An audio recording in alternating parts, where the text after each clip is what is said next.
நீங்கள் எல்லாருமே மூக்குத்தி அம்மன் படம் பார்த்துருப்பீங்க. அதில் நீங்கள் பார்க்காத காட்சியை பற்றி இப்போ நம்ம பார்க்கலாம். மூக்குத்தி அம்மன் படத்தில் அம்மனுக்கு திருப்பதி வெங்கடாஜலபதியை பிடிக்காது. ஆர்ஜே பாலாஜி குடும்பத்தோடு திருப்பதி போகணும்னு சொன்னதும் நான் கடவுளா அவர் கடவுளான்னு கேட்கும். அந்த படத்தில் ஆர்ஜே பாலாஜியுடைய கடைசி தங்கச்சி மதம் மாறினதை அக்செப்ட் பண்ணிக்கிற மூக்குத்தி அம்மன் நான் கடவுளா ஜீசஸ் கடவுளான்னு கேட்காது. Logic missing. 4 புள்ள பெத்த ஊர்வசி ஒரு பெரிய மனுஷி திருப்பதிக்கு போகணும்னு சொல்லும்போது கோவப்படுற மூக்குத்தி அம்மன் வீட்டில் இருக்கிற சிறுவண்டு மதம் மாறினதை ஒன்றும் கேட்கல. இந்த படத்தில் கவனித்து பார்த்தீங்கன்னா எல்லாருக்கும் பொட்டும் ருத்ராட்ச கொட்டையும் போட்டு விட்டுருப்பாங்க. ஆனால் கிளைமேக்ஸ் வரைக்கும் அந்த குட்டி பொண்ணுக்கு திருநீரோ ருத்ராட்சமோ இருக்காது. அந்த அளவுக்கு அந்த விவரம் தெரியாத புள்ள மதம் மாறினதை மதிக்கிறாங்க மூக்குத்தி அம்மனும் இந்த படத்தோட டைரக்டரும். சரி, 6வது படிக்கிற பொண்ணு ஏன் மதம் மாறணும்? பிள்ளையை படிக்க அனுப்பிச்சா படிப்பு சொல்லி கொடுக்காம விவரம் தெரியாத பிள்ளைய மதம் மாத்துறதை பற்றி ஒரு வார்த்தை கூட கேட்கல மூக்குத்தி அம்மன். ஏன்னா ஜீசஸ் அம்மனோட ஃப்ரெண்டு. ஜீசஸ் என் ஃப்ரெண்டு தான். படத்தோட ஆரம்பத்தில் ஒரு ஹிந்து சாமியார் கடவுள் பேரை சொல்லி ஒரு வருஷத்தில் சம்பாதிச்ச பணம் மட்டும் 20,000 கோடின்னு சொல்லுவார் ஆர்ஜே பாலாஜி. அவர் பதஞ்சலி பாபா ராம்தேவ சொல்றாரு. 20,000 கோடி லாபம் எல்லாம் இல்லை, அவரோட பதஞ்சலி ப்ராடக்டோட ஒரு வருஷத்துக்கான டேர்ன் ஓவர் தான் அது. இந்த வருஷத்துல லாபம் 425 கோடின்னு சொல்றாங்க. ஆர்ஜே பாலாஜி சொல்ற மாதிரி அவர் கடவுளை வச்சு ப்ராடக்ட் வைக்கல. நம்ம நாட்டில் எல்லாரும் மறந்த ஆயுர்வேதத்தை திருப்பி கொண்டு வந்தார். சும்மா ஆயுர்வேதம் நல்லதுன்னு வியாக்ஞானம் பேசாம அதோட நன்மைகளை பயன்படுத்தி சோப்பு, பேஸ்ட், ஷாம்புன்னு விற்க ஆரம்பிச்சார். அது வரைக்கும் வெறும் கெமிக்கல்ஸா நம்ம கிட்ட வித்துக்கிட்டு இருந்த ஃபாரின் கம்பெனிஸ் இவரோட வளர்ச்சியை பார்த்து வேற வழி இல்லாம ஆயுர்வேதிக் ப்ராடக்ட்ல இறங்க ஆரம்பிச்சாங்க. சுவாச புத்துணர்ச்சி கொடுக்கும் கோல்கேட் இப்போ வேத சக்தி கொடுக்க ஆரம்பிச்சிருச்சு. நிறம், திடம், சுவைன்னு வித்த டீத்தூள் எல்லாம் அஸ்வகந்தம், அதிமதுரம், துளசின்னு ஆயுர்வேத பாஷை பேச வச்சார் பாபா ராம்தேவ். நடிகைகளை வச்சு வந்த ஷாம்பு விளம்பரங்கள் சீயக்காய், ஜாதிக்காய்னு மூலிகைகளின் குணநலங்களை பேச ஆரம்பிச்சது. இந்தியர்களுடைய பழம்பெரும் மருத்துவ முறையான ஆயுர்வேதத்தை மீட்டதும் அவர்களுடைய ஆரோக்கியத்தை காத்ததும் ஆயுர்வேத ப்ராடக்ட் கொடுக்கலன்னா நாம இந்தியாவில் விற்க முடியாதுன்னு ஃபாரின் கம்பெனிஸ்க்கு புரிய வச்சதும் தான் பாபா ராம்தேவ் பண்ண புரட்சி. ஆனால் மூக்குத்தி அம்மன் பாபா ராம்தேவ் ஏன் ஷாம்பு விற்கிறாருன்னு கேட்குது.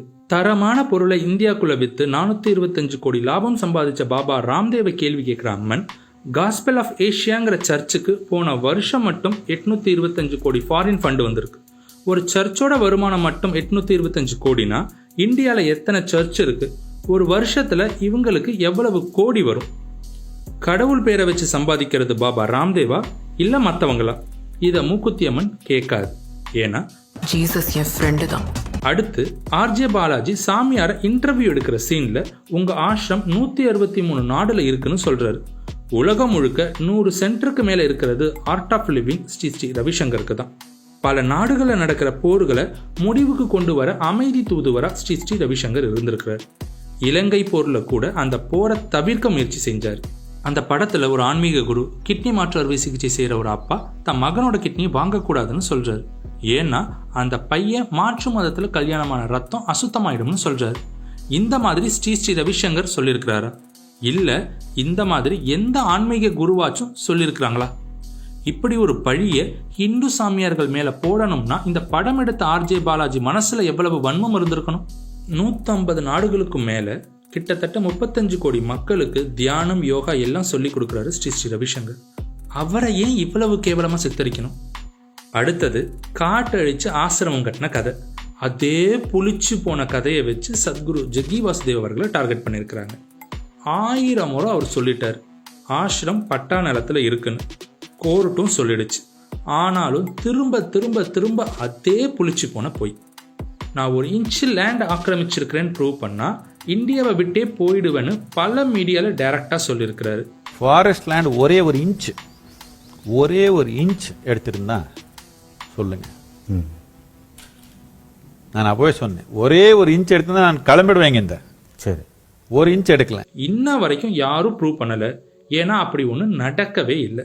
11,000 ஏக்கர், 118 கிராமம், 600 குளம், 3 ஏரின்னு அளந்து விடுறாரு ஆர்ஜே பாலாஜி.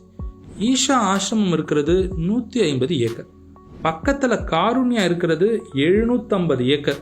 காருண்யா யூனிவர்சிட்டிக்குள்ள சர்ச்சு, காருண்யா நகர்னு அந்த இடத்தையே வளைச்சு போட்டிருக்கு. ஆனா ஆர்ஜே பாலாஜியும் மூக்குத்தி அம்மனும் சத்குருவை டார்கெட் பண்றாங்க, காருண்யாவை விட்டுட்டாங்க. ஏன்னா ஜீசஸ் என் ஃப்ரெண்டு தான். சத்குருவை டார்கெட் பண்ண காரணம் அவரோட மகா சிவராத்திரி திருவிழாவுக்கு லட்சக்கணக்கில் கூட்டம் வருது. யோகா தியானம்னு கோடிக்கணக்கான மக்களோட வாழ்க்கையில மாற்றம் ஏற்படுத்தியிருக்கிறாரு. வேதம் சாஸ்திரம்னு உபதேசம் பண்ணாம இந்த மண்ணில் வளர்ந்த கலாச்சாரத்தை, ஆன்மீகத்தை எளிய மக்களுக்கும் புரியிற மாதிரி சொல்றாரு. இதையெல்லாம் விட முக்கியம், அந்த இடத்தை சுத்தி இருக்கிற பழங்குடி மக்களை மதம் மாத்திரத்துக்கு பெரிய தடையா இருந்திருக்கிறாரு. சகுரு வர அப்படி என்ற பிள்ளைகள்லாம் எடுப்பாப்படி தூக்குவாங்க, பேசுவாங்க, சிரிப்பாங்க, இத்தனையெல்லாம் செய்வாங்க. எங்கள் அப்பா மாதிரி நாங்கள்லாம் பார்த்துக்குவாங்க. சாமி இல்லைன்னா நாங்கள்லாம் கஞ்சி குடிக்க முடியாது. அங்கூர் இருக்கிற வரைக்கும் எங்களுக்கு எந்த கஷ்டமும் இல்லைங்க. என்ற உயிரெல்லாம் நம்ம சாமியானாலேருந்து நான் உயிரை பிழைச்சிட்டு இருக்கிறேன். சாமியானால நல்ல மாதிரி இப்போ ஈசா வந்து எல்லாமே நல்ல மாதிரியே இருக்கிறாங்க. நம்மளுக்கு தப்பு சொல்ல மாட்டோங்க, இப்போ தப்பே நாட்டா எங்களுக்கெல்லாம். இதெல்லாம் சில பேருக்கு பிடிக்கல. சரி, ஆர்ஜே பாலாஜி கிட்ட போய் இவ்வளவு பொய் சொன்னியே, அந்த போலி பாஸ்டரோட சிடி சீனை ஏன் தூக்குனேன்னு கேளுங்க. அவர் பதிலே சொல்ல மாட்டார். படம் சுமாரா இருக்குன்னு சொல்லிட்டு விட்டு போட்டா கூட அதை ரீட்வீட் பண்ணுவாரு. ஆனா அந்த ஃபேக் பாஸ்டர் சீன் எங்கன்னு கேளுங்க, மூச்சே வராது. ஜீசஸ் கால்ஸுங்கிறத காட் இஸ் காலிங்னு மாத்தி ஒரே ஒரு சீன் எடுத்தாங்க. அந்த சீனை கூட படத்துல வைக்க விடலை. ஹாட் ஸ்டார், டிஸ்னி போன்ற உலக அளவில் பிரபலமான நிறுவனத்தை இன்ஃப்ளூயன்ஸ் பண்ணி அந்த சீனை தூக்க முடியும்னா மிஷினரிகளுடைய ஆதிக்கம் எவ்வளவு தூரம் ஆழமா வேரூன்றி இருக்கும்னு கொஞ்சம் யோசிச்சு பாருங்க.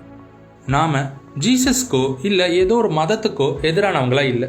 அதுக்காக நம்ம ஆன்மீக நம்பிக்கையை சிலுவையில் அறையும் போது வேடிக்கை பார்க்கக்கூடாது. குறைந்தபட்சம் ஒரு கேள்வியாச்சும் எழுப்பணும். நம்ம இன்னைக்கு கேட்குற கேள்விதான் மாற்றத்திற்கான விதை. நன்றி.